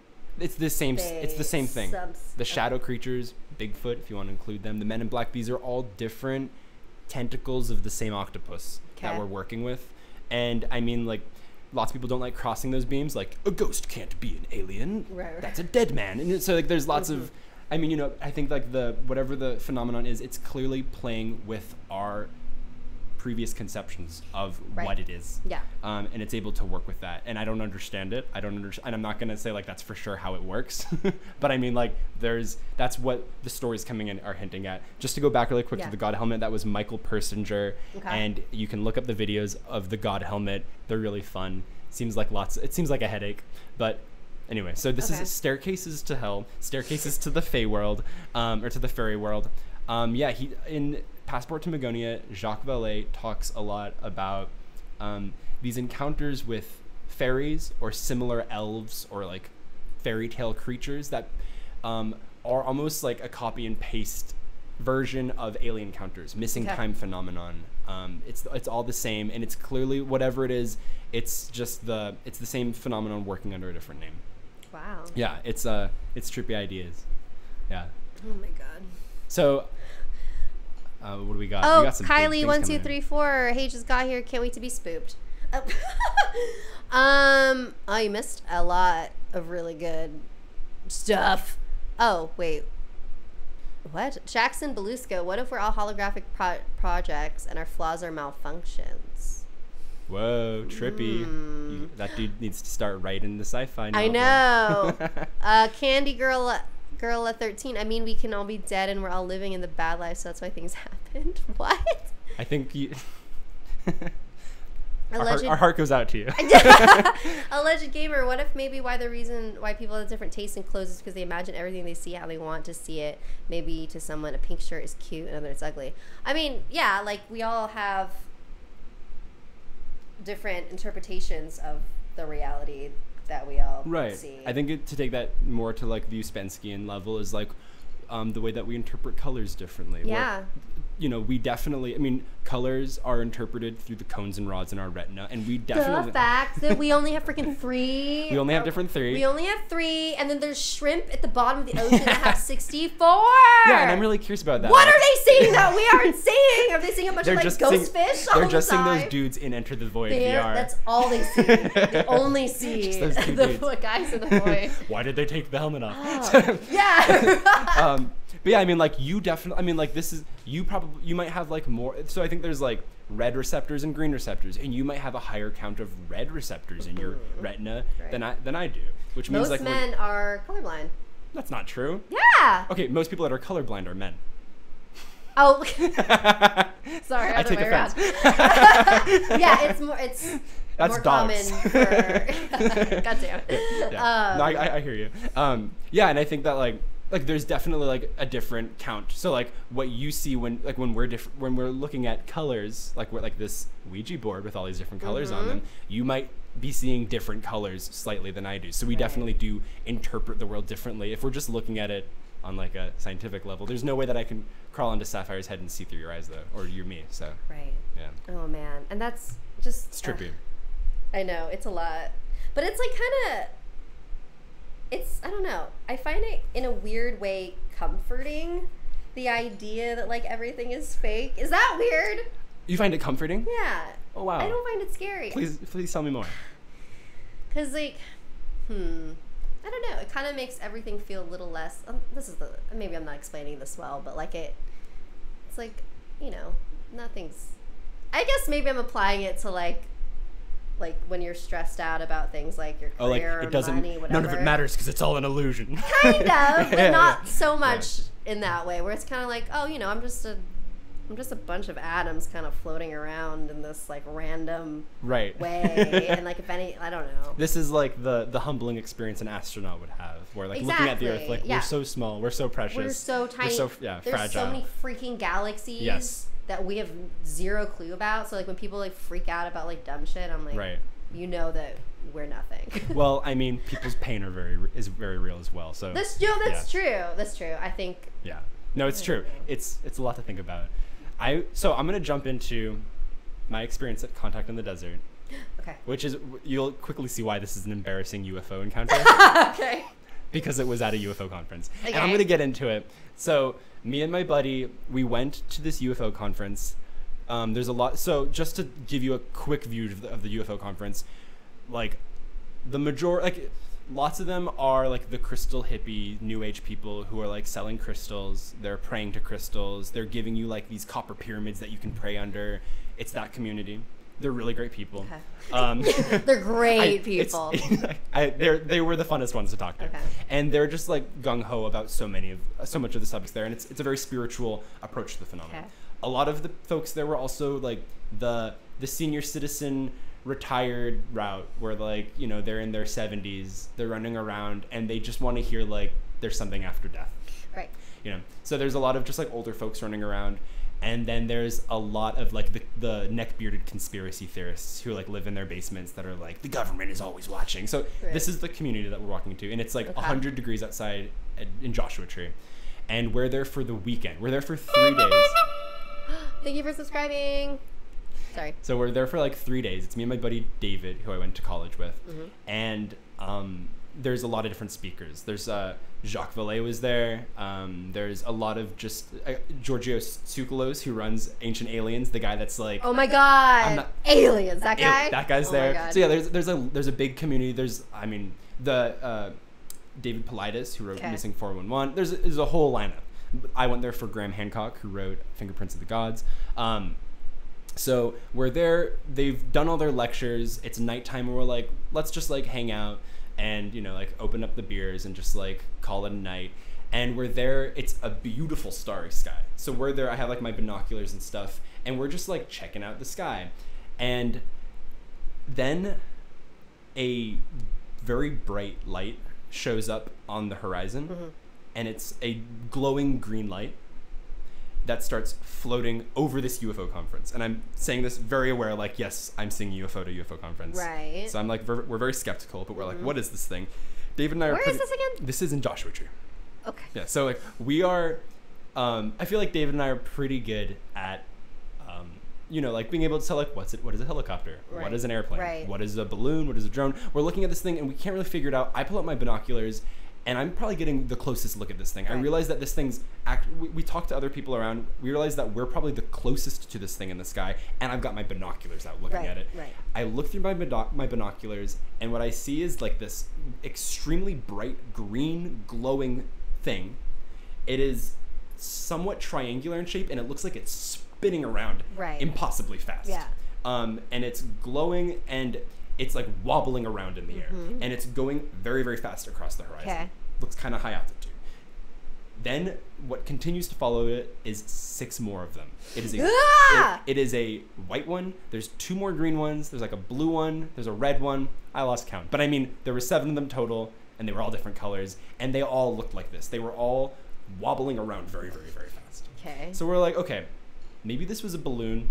Maybe these were balloons that were like very lit up. And we're playing around with that idea because that's on it. Like what we're looking at is that's the only thing that we understand that we can fit into it. It wasn't a drone. Right. It could have been a drone carrying something like on a wire, I guess. But I mean, it was a very unusual thing. And today I tell myself like that was probably a very unusual incident.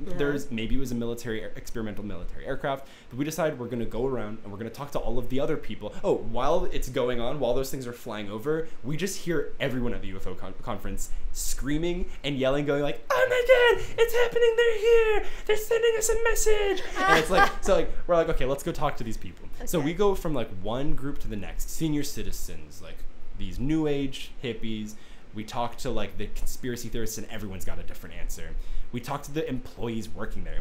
It enters this like kind of creepy zone where we start talking to everybody. Everyone's giving us different answers, and people start telling us like kind of these shady responses. Okay. So that was my experience of seeing a collection of UFOs, and it was I don't like putting it, like I wouldn't take it to court because everyone's like, you were at a UFO conference. And I mean, honestly, the story where the UFO conference itself planted UFOs over the conference is just as fun of a story for me because it feels like this is a Scooby-Doo episode. That's kind of cool. I'm gonna pull like the mask off of some like old guy running the convention, and it's like, "Oh, you damn kids!" You meddling kids. So like, I don't know what's going on at these conventions, but I can tell you that like people are continuously leaving these conventions, seeing UFOs in the sky. Right. And I saw one too, and I cannot actually explain what it was that I saw. So very trippy, very suspicious. But that's my takeaway. And so yeah, like usually I'll float back to that when I'm trying to ground myself. And it's when not you a very, try to ground yourself? It's not a very grounding. It's not no. When I try to ground myself with this phenomenon. Sorry. So like when I'm thinking like, oh, there's so much nonsense out there. Like, what is it that I know is true? And I know like, well, there's mysterious aircraft flying around above UFO conventions that I've seen. So like that's like a point of reference for me to approach it. And it's also like seeing like people telling me their experiences with flying saucers or with like glowing balls of light that they've seen. Is usually what I know. Like, okay, I know that there are people that have seen these things. I know that these things are at least that real. People are experiencing them in that way. So that's usually that is my UFO experience. Oh wow. Okay. Yeah. It was SPC Moonkey says it was a military exercise. Wait. Yeah, it could have. There are military bases around there, so that's definitely on the list. Yeah. But like, I don't. There's also. I mean, there's just something really cool about not being able to understand what you're seeing. I think. It's also really scary, and I think like it's scary. Yeah. It is. I think it is comforting to know that there are unanswered questions out there, and that we are slowly on our way to answering those. Thank you, MCYT Pro, for following. All right, I'm reading something over here. So this is Gudetama egg. Read this theory, please. We're reading it. We're here. We're listening. Solipsism is the philosophical idea that only one's own mind is sure to exist. As an epistemological position, solipsism holds that knowledge of anything outside one's own mind is unsure. That can be unused. I feel like that philosophy can be abused very easily. Yeah. But I hear you, and this is yeah, I think like that is. I think you should pick up Ouspensky's book. I haven't finished it, so I can't completely recommend it. One? That's this one right here, The Tertii Morganum, which is just a badass name. Ouspensky. And yeah, it gets into a lot of just like how we know what we know and what we know for sure. I think that goes into like Descartes' I think therefore I am. Like what, like you know that you, the person that is thinking, is 100% for real. Right. And that no matter what anyone tells you, they cannot change your mind. Oh, what I wanted to talk about, which... But am I real? And like everything else other than what you consider yourself could be questioned and put under the microscope. Have you been watching Westworld? I saw like some episodes of season 1. I haven't finished. Don't even bother with season 2. Yeah, people say that they hate it. Yeah, I don't know about it, but season 1 is worth it, and it gets actually... You'll like it because it gets into what we're talking about. Yeah, where it's like, because isn't it like the robots sort of start developing their own thing, and there's clearly they're like created humans, and the real humans can go in and determine those robots' realities. Where like the best lines in that show is when like whenever a character says doesn't look like anything to me, because like there will be a door in the corner, and then like one of the humans is like, or one of the people are like, hey, what's through this door? And one of the robots is like, doesn't look like anything to me. He just doesn't see the door, and it's like, oh, this door has been written out of this person's code. It gets, and they talk about the paranormal. There's like these engineers that come in, and it gets like spooky with like these aliens or these angels that are just humans in engineer outfits. You would like that element. Oh, okay. Yeah. Maybe I'll rewatch it. Also, Anthony Hopkins. Yeah.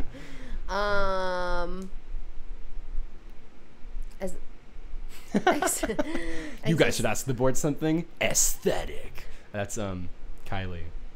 I'm reading this. Hannah Evans says you're funny.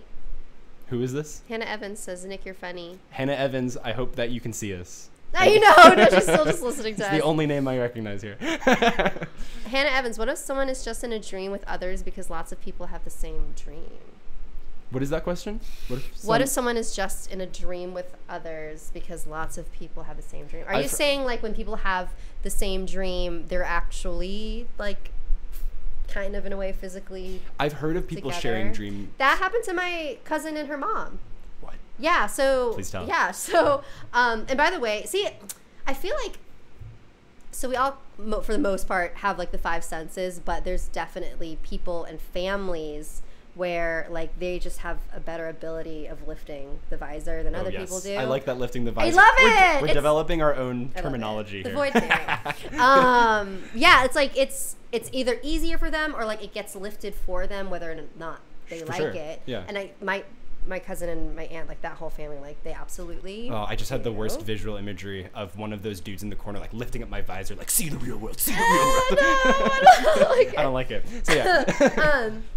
So this was when, I forget how old it is. They were kind of.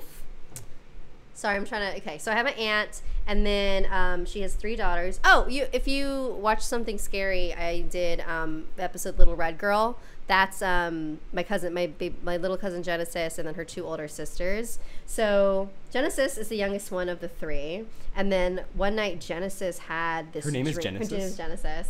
Cool. She had this dream where she, for some reason, was like her age, but her older sisters were younger. Huh. And then I forget like the actual dream, but it was something like where they had to run away from something was chasing them. Oh, I love those ones. Right. And so they were all wearing like long white dresses. And so like her older sisters who were younger in the dream were like, come on, like Genesis, help us. Like Genesis was kind of like leading the whatever. And she just remembered feeling like very, very, very afraid. And then when she woke up, she told her mom, she's like, Mom, I just had like the weirdest dream. She described it to her, and she was like, I literally dreamed the exact same thing where you were your age, they were younger, and we were all wearing white. Oh no. What? What is nuts, what right? does it mean? And that's not the first time that's happened. Like my aunt has had the same dream as my other cousin before. Like this happens kind of often. Like, oh my god. Same thing though, where someone was chasing them. It was like usually it's always like a danger dream. And like Sora like woke up in the middle of the night, went to her mom, she's like, Mom, I was dreaming that something was chasing me, and she was like, I was dreaming that I was there too. Oh my god. What? That would be really fun. I would feel really happy about that. But like, what? Yeah, isn't that? Except like, what is it that's chasing both of them in their dreams? Because does that mean that when we dream, there's like actually another like plane or like shit's going on? It's a really trippy, fun thought experiment that like you have like a dream side of you that's always just going on these awesome adventures. So when we're awake, they're sleeping. Like, existing. I like to think they're still doing shit, and when we go to sleep, we just like tap into it again. Yeah, and I mean like little dream self just hanging out. I would say, and this is when we're going like. This is when we're getting really trippy. This is like where, we're lighting up the joints. But I mean, yeah. I'm not a robot. Sorry, someone asked if I was a robot. Uh-oh. I mean, then again, I don't know. But this is the idea. Oh, I just lost my thought. Sorry. So many thoughts. But it's something about it was dreams and then something. Yeah, it's the idea. I can't believe it left me. Sorry, everyone. My brain just fell apart. It's too much. What? No, we did read it. Gudetama egg. We read Hannah Evans can see us now. Oh, yay! Good job, Hannah Evans. Tech support worked. Candy Girl, what if aliens are not hiding on planets but in black holes? Black holes. Do you know anything about black holes? You know what? I don't want to talk shit on our viewers. Why? But black holes is a what are black holes? Black holes is like a pet peeve of mine, only because it is so often used the same way. I mean, black holes are cool. Black holes are fun things to play around with in our heads, but they are so often thrown onto the table in the same way that quantum physics is, because black holes and quantum physics are both these ideas coming out of current day science, current day physics that we know very, very little about. It's very mysterious, and it's very easy to attach more mystical or fantastic ways of thinking onto these mysterious areas of science, where it's like, you can't explain ghosts, but you cannot also explain our quantum physics. So answer me this, scientist. So, it's so easy to just sort of like pick and choose things that scientists, like, good for them. They admit, like, we don't know everything about black holes. And then people will, like, start attaching their own ideas onto it. And it's a slippery slope is the thing. Oh, okay. And I'm happy to entertain the ideas, but, it's going into just, like, muddy waters. Right. So that's my only peeves with quantum science and black holes entering these types of conversations, is that, like, I'm going to hope you know your science, mister. Like, if you start bringing them in. Okay. But, yeah, they're really trippy things. Sorry about that to whoever asked that question. Candy Girl. Oh, how about white holes? What are white holes? I remember white holes being tossed around as an idea Is that a thing? In the early 2000s or like the late 90s, when I was like a nerd getting into like science, and the idea was that a black hole was literally a hole, and if you fell through a black hole, it was like a wormhole that would spit you out somewhere else. And where it spat you out would be a white hole. So if you can think of a black hole being a vacuum, the white hole would be the thing shooting out on the other end. I haven't heard much about white holes in recent discussions of science, but I'm not up to date. Maybe I don't know what the current status on white holes are. Oh, thank you, Cat TV. I'm excited to see you too. I like Justin Schreiber's comment. People only know what they know, and I think that's a good takeaway. Yeah. Oh my God.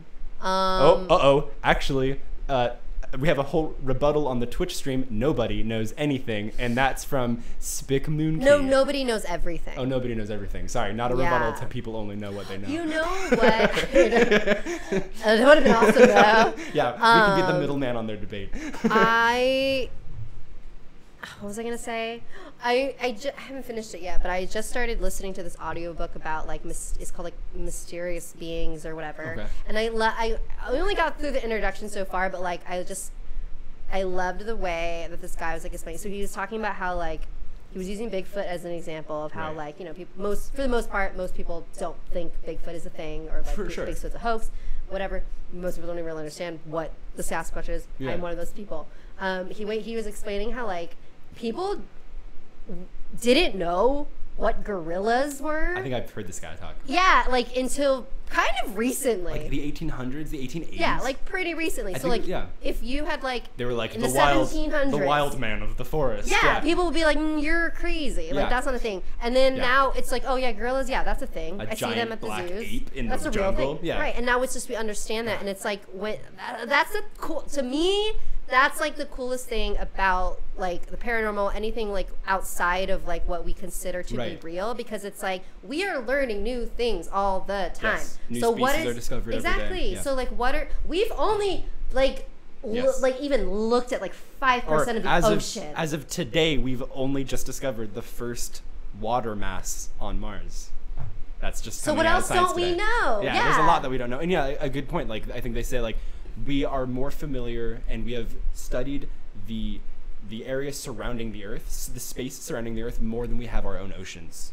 Yeah, that's oh my God. wild. So this is the reason that I went to the Alien Convention back in 2016 and 17 was because I was very much interested in the work of Graham Hancock, which he is a dude who wrote Fingerprints of the Gods and most recently Magicians of the Gods, and he goes into ancient archaeology, and Ancient Aliens also goes into ancient archaeology, but everything that Ancient Aliens, the TV show, looks at, they're like, oh, how did they build it? It was aliens. So like, that's like their thing, but Graham Hancock is sort of like grounding the conversation a bit more, being like, okay, look, there are lots of gaps in our understanding of human history. Right. But there's nothing telling us that these were necessarily aliens. Like, this might have just been other people, and the records of their civilization may have been lost. Yeah, which, I mean, that's a very likely thing because of racism. How do you mean? Like, I mean, you know, like, like for the pyramids, for example, it's just like... How could they have built it without the white man? Yeah, exactly. Like, a lot of colored people were involved in a lot of things that were not documented. Yes. So there you go. Colored people are aliens. Oh, have you heard the theory black people are from space? No, I don't know enough about it, and it's a lot of silly stuff. Okay. I cannot talk about it. Is it kind of like a silly theory, or is it like people actually believe it? It depends on who you ask. Oh, jeez. Yeah. No, say it. I don't know enough about it. But it's something that I'll do my research. I'll come back to the show. Okay. But what was it? No, so there is lots of like big gaps in human in our history where like we have been around Homo sapiens have been around on the planet for like I think it's over 100,000 years. Mm-hmm. Our records of human civilization only goes back to like 8,000 years. Right. And we do know that there was some type of world cataclysm about 12,000 years ago at the end of the last ice age. Mm-hmm. I won't say like a giant flood, but there's a lot of people who would. And I mean, like, I'm not looking into this. And, you know, if we have like 90,000 years of being on this planet, and then it's just the last 10,000 that's accredited for, this dude, Graham Hancock, is turning over all the rocks, or the people that he's writing about are turning over all the rocks and looking at the evidence putting the evidence on the table of like we do not know our full history. Right. it's an amazing conversation, and one that's surprisingly it is the most grounded conversation at a UFO conference. I love it. There was a comment, Jackson Belusco said, did you know, it's not there anymore, but do you know that the Great Pyramids are aligned with the Orion Belt? Yes. Do you know anything about that? Yeah. So, but like what, we know, but like what's your point? So yeah, the shape of the pyramid, the Great Pyramids at Giza match the belt of Orion, which are some of the brightest stars in the sky. So wait, what was? I feel like I saw that episode of Ancient Aliens. I'll admit I've never seen an episode of Ancient Aliens. Really? I feel like I used to sit next to you. I feel like you were watching it at some point. It might have been a different show, actually. No, I'm thinking of a different animator. Never mind. Okay, that's fair. Maybe I've seen some cutscenes. Oh, bye, BTS lover. Thank you for hanging out. Goodbye. Anyways, but like, was it? I'm trying to remember. Like, good night to everyone who's going to sleep. One of his I don't know. Like one of the arguments was like, how were they able to like line such huge structures up so perfectly? Yes. Without like being able to like see from above or like whatever. Does that sound familiar to you? Yeah, a little bit. So the construction of the pyramids, the like the blueprints, the measurements of the pyramids. Right. I should have brought the book with me. It's one of the books I didn't bring with me. But I mean, yes, versus the height is exactly like a something scale. It's to scale to the Earth. It's a scaled down version of the Earth. Where, wow. Yeah, like the distance of like from pole to pole versus the perimeter of the planet, or the equator of the planet, matches that on like a scale of like 72,000 to the pyramid or something like that. Where there's a lot of just like heavy mathematics going in. Like if you look at the way that the pyramids are oriented, the pyramids align exactly true north by like 0.01 margin of error, which is something that like our current buildings today don't do and would have no reason of doing. Like this is a small scaled down version of the planet, and it seems as like in the mathematics there is a message that is being there. And honestly, like the only way that you could plant a message to people thousands of years in the future is with mathematics, because any language is going to be lost by that point. And we do that today. I think on the Hoover Dam there is a star chart of the date that the Hoover Dam was built. Wow. There is a star chart that is if you look at it, you can look up at the heavens and be like, oh, this lined up on this day. Like, if we track the heavens back, this means this must have been built in like 1970. I don't remember. Oh wow, I didn't know that. Yeah, and sometimes like architects on very large structures will stamp their date using star charts like that. Oh, that's so cool. It's very cool. Yeah, it's a really fun way to. Yeah, I mean, we live in we are so removed from the stars these days. Oh my god, I think about that all the time. Yeah. And honestly, like when you like hear stories about like people like, you know, back in the day, like before technology, whatever, it's just like we don't, like, people were more spiritual back then because they were like closer to the earth. They had to like connect, like, sorry to be like freaking hippie, but it's like they had to look at the stars to like know where to go. They had to like trust their instincts so much more, and we're so detached from that now. An entire other rabbit hole of a conversation. I know. I'm gonna admit, like, I haven't actually been like playing around with like the paranormal or aliens for about a year, and it wasn't until you asked me to come on I was like, gotta open up the books again. But I've been reading this other one. It's The Memory Code. And I always forget her name. She's amazing. Look it up. Yeah. It's like, I always want to. Okay, so. Another slow clap for Nick. He only didn't bring one book. Are they insulting me? All right, so memory. Oh, bye, Danae LaBelle. Thank you for hanging out. Bye. Okay, I got it. Dr. Lynn Kelly. She's amazing.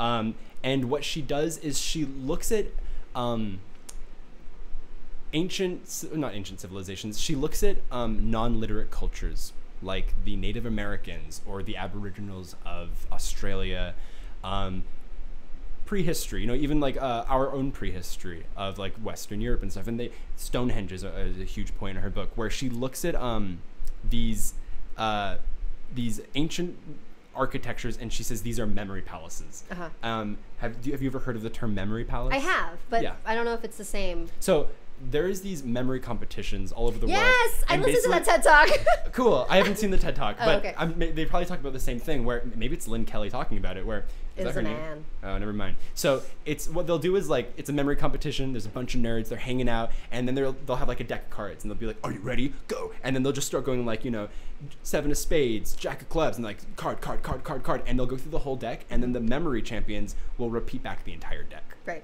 Because they have insane memories. Right. And you can ask any one of these people who are memory pros, how do you do it? And they'll say, we use memory palaces. And what a memory palace is like, maybe this room would be your memory palace, where you're like, oh, I have the Ouija board in the corner, I have the wooden man over there, I have this picture, I have like the scary doll, and you would have like perfectly memorized every bit of this room. Yeah. It would be like your memory palace. And when you are remembering something, if I were to list like a 25 digit number, you would put every single number on a shelf in this room, and then when you need to remember it, you would just walk around in your room and you would remember where you put every single number. I guess like they've tapped into this idea that memory is spatial. Yeah. In the past, landscapes were used as memory palaces. The Native Americans used lots of landscapes. The stars were memory palaces, where different myths, different bits of knowledge could be stored in the heavens, and they could literally list every single species of plant in their environment, what it could be used for, every single animal, how to hunt it. So much like vast amounts of knowledge was stored in people's memories using these devices like memory palaces, or you know, you could pick up the book, but or you know, the heavens as a memory palace. And it's this idea that you know, the way that you interpret your reality, the narrative of what reality is almost housed in this memory palace, because that's your connection to all of your knowledge. And when you look at things like Stonehenge, maybe the pyramids, Angkor Wat, these are memory palaces where you have like lots of like crazy images. Angkor Wat has like these gods holding these like snakes that are being cut in half, and like there's like exactly 12 bumps on the snake. There's like so much like weird imagery that we cannot interpret, but if you look at it as a memory palace, you're like, oh, this is where people were storing all of their knowledge. Wow. It's a fun book. It's very grounded. It's looking at lots of things that people are like, oh, well, that was just their nonsense religion. No. This indigenous non-literate people. But it's like, no, these people survived in the real world without internet, without refrigerators, and they had a very practical approach to it, and it was with these memory palaces and these myths that they would use. Wow. It's amazing. It's okay. I'm gonna need to get all the names of these books. Yeah, I can pass them on to you. Okay. This is so yeah. I'm getting people yelling at me. Where am I? And when is this? How long is this going? It could go for 4 hours. What time is it now? It's like 8:35. Yeah. Okay, so I think we can wrap it up in a little bit. How do you feel about that? Is there anything that we have not covered yet that you were like, I need to cover this? No, I talked about Star Wars. Okay. The Void Theory. Yeah, I think like we've been doing pretty good. I'm happy to keep going. I'm gonna like, maybe this is like not kosher, but I'm gonna respond to a text that I'm getting. Oh yeah, go ahead. Sorry. Cool. I'll read the chat while you do that. The book is moving because there's a fan in the background, guys. Is it a ghost? It's going like this. They haven't talked to. Oh yeah, what are you game for using it once? Let's do it. You guys are gonna use the Ouija board. We're gonna use the Ouija board. Okay. And I'm gonna go full in. So, I've never done this before. Oh, for real? I've never wanted to use a Ouija board. I never did either. But we're not half-assing it. I'm closing the. Here we go. I'm closing the stuff. This is okay. So I was watching you guys use it. We like close our eyes and then open it. This is actually, I'm glad you brought it up, because that's the thing that I was going to take issue with, because from what I understand, I've never used one of these. Yeah. But from what I understand, is it okay that I'm moving this? Sorry, everyone. Yeah. Cool. So from what I understand is like we don't close our eyes, and every single time that it moves from one to the next is when it's doing a letter. So if I'm doing this, it's like O, K, G and stuff like that. Right, and it's because that's our. And if you move slow enough, like put your fingers on it, like if you move slow enough and we both like sort of start moving it, like I feel like I'm not moving it, but we are. Okay. And so if our eyes are open and we ask a question and we're thinking yes, our bodies are going to slowly start moving there. So that's why we close our eyes and then just kind of like move it around and then stop. And then it never lands on a freaking letter. I'm going to play by your rules. Okay. And basically what's going to happen is we're going to close our eyes, and do we have to ask a specific question? Yeah, let's ask let's keep it on aliens. Let's keep it to the aliens. Keep it on aliens. Okay, so usually the first thing is you want to like ask if like somebody is there. Okay, because cool. we have to be talking like to somebody. I'm going to do it. I'm going to start this conversation.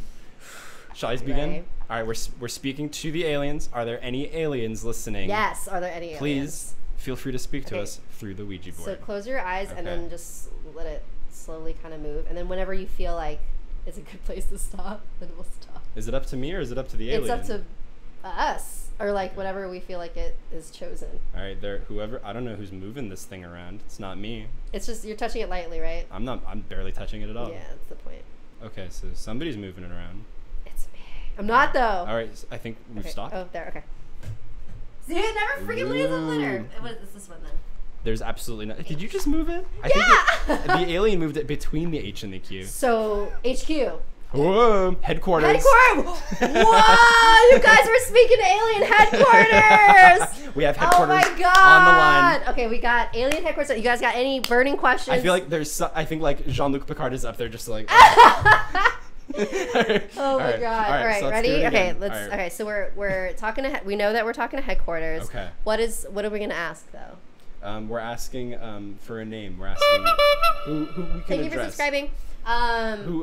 What so who from head? Yeah, what can we call you? That's okay, a good cool. one. All right, it's moving. All right. Oh, let's see what it says here. We're on an M. What is it? N. On an M. Like the M as in Mickey Mouse. Okay. I'm not saying it is. All right, here we go. Okay. Right, next move. Mm-hmm. We're waiting. Yep. Oh. Okay. And is it stopping? Oh, okay. What is it? It's again on that little line. What does it look like between? It's on the Stranger Things Christmas light. I think. And light. All right, we're gonna keep going. Shamland.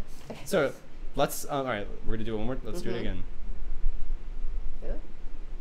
Sometimes aliens can't spell. Yeah, they don't know our language. That's true. Oh, thank you for following whoever just followed. Oh. K. K? MK. Oh my goodness, this is MK Ultra. Oh! We haven't even gotten to the U yet. Oh Let's my see. god. Okay. All right. Okay, here we keep go. Going? Yeah. Okay. And go. Here we go. Uh-oh. I think they're flipping through my notes over there. Oh my god! Are we stopping? Again on the Christmas lights. This one is yellow. Yellow. Okay. Yeah, the U's all the way over here. I don't know. I'm going to go ahead and say right now, I'm a little disappointed. All right, so we're speaking to someone with initials MK, maybe?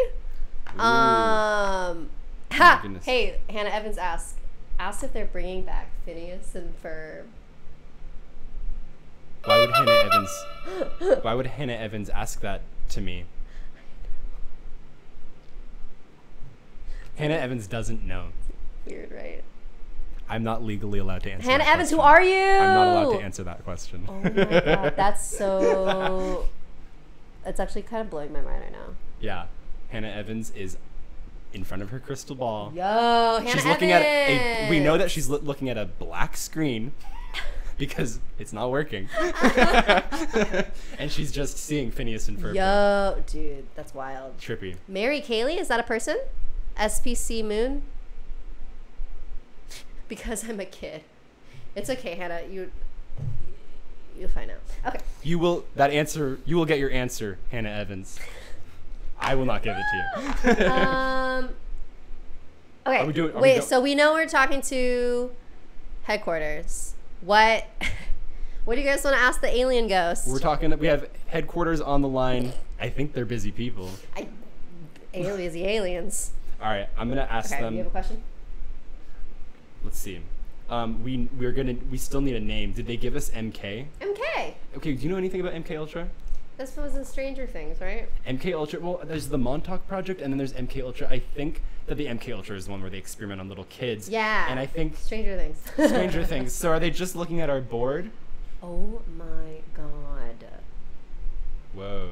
That's the form they're taking! So let's ask the entities, are they familiar with Stranger Things? Oh, actually, I'm sorry. Rude. So, entity in the room, have you watched Stranger Things? Are you familiar? Okay. Let's do this.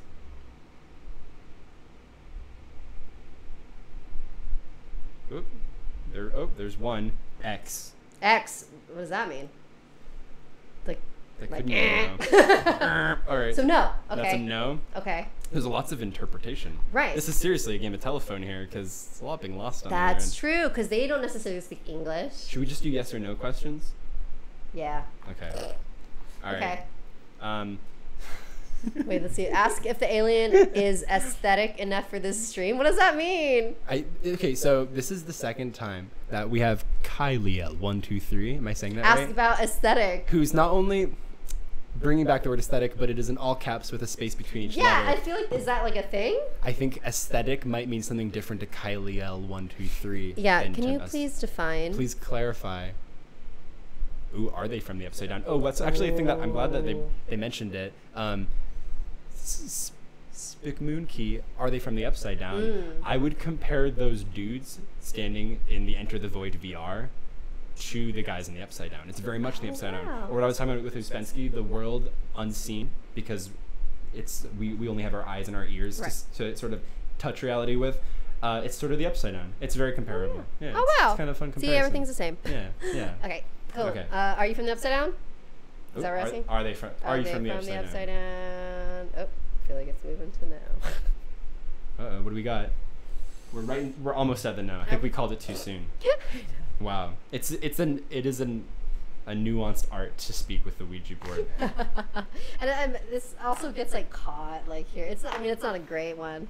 Technical problems. I know. Whoa. So okay. Have you ever been in your room by yourself and just played with your Ouija board? No. No. That's like rule number 1. Don't do it alone. Are we supposed to light a candle? I mean, there's a lot of things we're supposed to do. We're supposed to do a protection spell beforehand. Oh my goodness. We're supposed to like if you want to do it like right, but I don't. Are we making a point to not do those things right? That's how I do it. I'm like, I don't want to actually bring anything in here. Oh but at the end, you're supposed to say like goodbye. Yes, I will. Supposed to, like, do some I will require the goodbye. Yeah. Okay. All right, we're going at it again. Okay. All right, what are so we're gonna ask. Are you in? I'm gonna go bring this right Yo, back to aliens. Is that Nick Bane? N Bane. Sapphire. I'm dying laughing right now. Oh no! I think that is Nick Bane. Oh my god! It's the other Nick. I'm gonna die. Okay, wait, what? Oh no, they're not sending good messages our way. Oh no. Okay, wait, what were we asking? All right, we're going back to the original one. We're going to be persistent. We're the people that call back, and we keep calling back until we get the answer. So what are we asking? We're trying to contact the aliens. The aliens. That is the subject of our show today. Aliens, are you listening? Do you have a name? Are you out there? All right, Here we go. Oh. We're going. They've got their hand on the planchette with us, and they're moving it around. We're getting them. I can feel them in the room. Oh. What was that? V. All right, let's keep going. All right, we got your first letter. Oh, is it stopping? What is it? A light? Oh, it's right over the L. VL. VL. Okay. Oh, I thought it was for void theory for a second. Yeah, That's not the letters. Okay. All right, here we go. Oh, it's moving around. Oh, is it stop? Is it stop? Yeah. Oh. VLO. We're getting a name. Yeah, let's keep going. Or like vlog. Vlog. They know what we're up to. Oh. Are we going here? Oh. Is this where we're at? Yeah, I think it stopped. What is it? Vlaj. His name is Vlaj. Wait, what letter is it? It's a J. Vlaj! All right, Vlaj. That's an alien name for sure. That's a super alien name. It sounds ucky. Vlaj. Okay, so we're talking to Vlaj over at headquarters. Hey guys, it's me, Sapphire, and Vlaj. Wait, what? N Bane, look at my other message. I can't scroll up, yo. My hands are on the thing. Yeah, we can't just hang up. I'm not gonna just leave. I'm just gonna hang up on headquarters.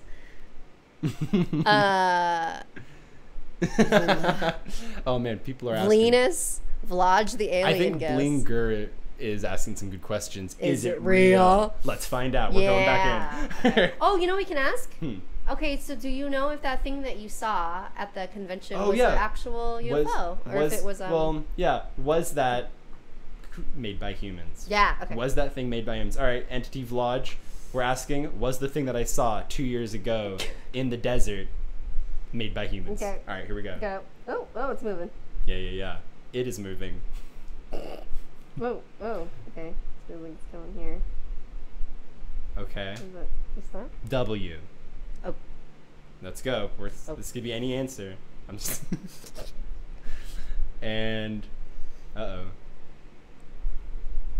E. We. Okay. We're we made it. The answer was we. Okay. And here we go. Like yes? Like in paragraphs later. Okay, keep going. All right, and we're going back. Here we go. Oh, okay, and 9. Well, 9. Well, 9. You know what? I think we're getting some communication disturbances. Well, 9. Well, or like 9. whelp. Well. Or. Yeah. Wow. So lots of different messages from the spirit board. Yeah. Why am I all glittery? Oh, from this. My fingies are glittery. Oh my goodness. Or it's aliens! All right, does anyone have any questions that we want to ask the spirit board before we close this thing up? Yeah. I don't see any. Well, 9. Well, 9. We are here. That's the name of headquarters. Welcome to Well 9. Welcome to Well 9. I kind of like it. It's kind of cute. Wow. Well, shit. Is there anything else that we want to? Are we calling it on the spirit? We better say goodbye to this thing. Yeah. Okay. Let's say goodbye. All right. Bye, headquarters. All right. We're saying goodbye. Say goodbye, and you just say goodbye. We move it here. Ooh. Goodbye. Goodbye. Then, Well 9. Well 9, and then what was the other thing you're supposed to do? Goodbye, Vlad. And then you're supposed to flip it. Boom. And then now it's closed. That's hanging up the phone. Yes, hanging up. Beep. Oh my goodness. Oh God. Thank you for subscribing. Okay. I think that's good. There are. I will just say right here, we're nearing the end of this. Yeah. I will say there is much more I would be happy to talk about. Absolutely. Would you be willing to come back on? I could come back whenever. Yay! I've got so much. I don't even think I talked about Skinwalker Ranch, which is a huge subject, and it's relevant in the news. Is that relevant to aliens? I thought that was very more much. like a. Well, there's lots of there's lots of UFOs. It goes over. I mean, at its best, it's getting like these Princess Mononoke giant wolves showing up, terrorizing this family. It's a trippy story. I'd recommend the book to anyone. Read it at night with all the lights off except the one light to read the book with. I fucked it up. Just read in the complete darkness. You could say anything you wanted to say. And then I mean, there's also that recent. I mean, I can't talk about aliens for this long without at least at the end here mentioning that recent news that was published by the New York Times, I think also in Politico. I sent you the article, and that was in like December of 2017. It was some of the biggest news as far as disclosure goes that the UFO community has gotten in years, which was the Pentagon released footage of UFOs. You can look it up, type in New York Times UFOs, it'll be one of the first things you come up with. Very boring footage, but it's like just official enough to be like, this is so boring it might be legit. But it's like this jet fighter footage of these UFOs that are being followed, and it came out that the Pentagon has this department in the Pentagon that is there to research UFOs, or what it was calling aerial phenomenon, like unknown aerial phenomenon or aerial threats. And there was like a $22 million budget, which is nothing compared to the budget, but it is a $22 million budget. A lot of it is involved with Robert Bigelow. So we have at least the U.S. government coming out saying we have a department looking into unidentified aircraft in our skies, and we have footage coming out that is showing that there is technology in our airspace right now that we do not understand how it works, and we do not know who's piloting it, and that is coming from our government, which is pretty big news. And that could be like, is the government fucking with us in some way? Are they just trying to tell us? So like we're like, oh no, what is, like we have to be afraid all the time, or are they actually admitting finally that like there are things in our skies that we don't understand? Right. So there's at least that to go off. So but I feel like there's an argument for like every which way, because it's like I feel like, and that's like they on say purpose. it's like if they're telling us that they don't know what it is that supposed to comfort us or freak us out? And what are they, like how do they want us to react to that? I that's do not know. Nuts. And there's so much going on, and it's such a huge community, the UFO alien paranormal community. There's so much going on. There's news breaking out all the time. It's in its own subculture. I only have my ear like half on the floor to it. You know, I only am slowly keeping up. So yeah, there's a lot to go over. I'd be happy to come back and talk. Yay! Awesome. Yeah. So before we wrap it up, wait, what? Your neighbors are creeped out that I'm just standing at your door? You're at... What? Oh, Nick Bain is here. Nick Bain is here. That's why he wanted us to read the previous comment. He's here? No, that doesn't make any sense, right? Nick, are you here? I'm very confused. Nick, tell us where you are. Oh my God, wait. This is a cool way to end the wait, show. I know, this is so Where are you, Nick awkward. Bain? He's in the board. Wait, Nick, you're here? Did you say you were... I didn't tell you to come here today. Wait, so is he just standing there watching this on his phone? I'm actually like very concerned. Yes, I'm here is what he's saying. He's trying to get in the house. house. My God, Nick. Why are you here? I didn't tell you to come here tonight. All right, I think this is where we end the video stream. And we invite Nick Bain into the house. I love how the only way that we knew about this was because he commented on the Twitch. Nick, what the hell? Yeah. Okay, Nick is here. Well, that's really embarrassing. Nick, I'll come get you. That's so awkward. Okay. How do we close this thing? Say the... No, I didn't say come today. I said, would you want to be a guest at some point? Oh my God, I feel awful. Go get Nick now. Bain. I'll entertain the guests. Yeah, Nick, I'm bringing you in. Oh, I feel so bad. All right, Sapphire's up for a minute, but I don't know why we didn't end the stream. I don't think we know how to end the stream, but it's just me here, you guys. Ask me anything you want. Do you guys want me to come back to the show? I'm reading the comments. Nick Bain, really. Hannah Evans, how's that screen? Can you see us?